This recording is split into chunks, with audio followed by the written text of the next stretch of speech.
They're normally really upset. The ones that we have dealt with recently, they have tried everything. So I think we are a last resort for many.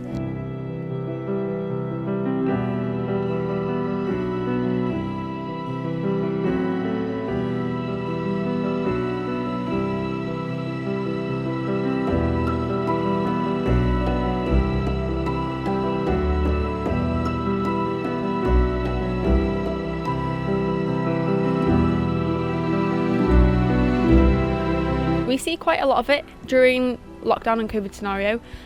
We did see a decrease, which is fantastic. However, we've seen an increase this year.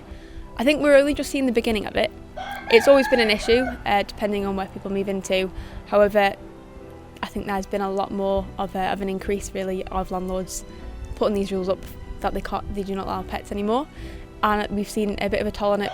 Owners try their best to find different places to have their animals in, and unfortunately we are that helping hand to give that animal a home that if their owners aren't able to find them. But we take such good care of them all, and we always make sure they're all updated and go to loving homes afterwards. I think that's the nice success story of it, that they've put their pets first really.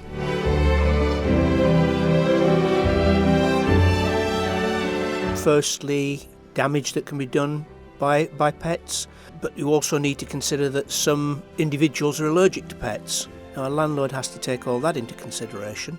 You've got to think about other people maybe living in the same block if it's a flat, or neighbours living in the area, any potential liability that the landlord may find himself having to consider as a result of unruly pets.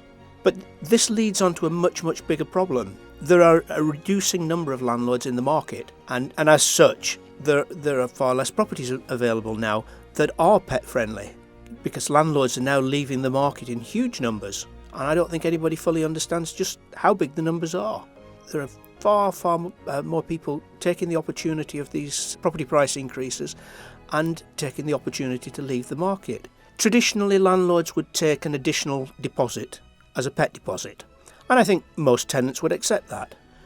The new legislation talks about restricting the amount of deposit that a landlord can take to a percentage of the rental income.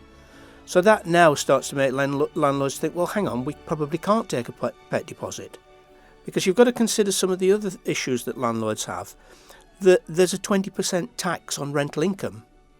So if you do increase the rent to take account of a pet deposit, you're paying tax on that. There are rights and wrongs on all sides. I don't think landlords are against pets per se. I think landlords just have lots of other considerations.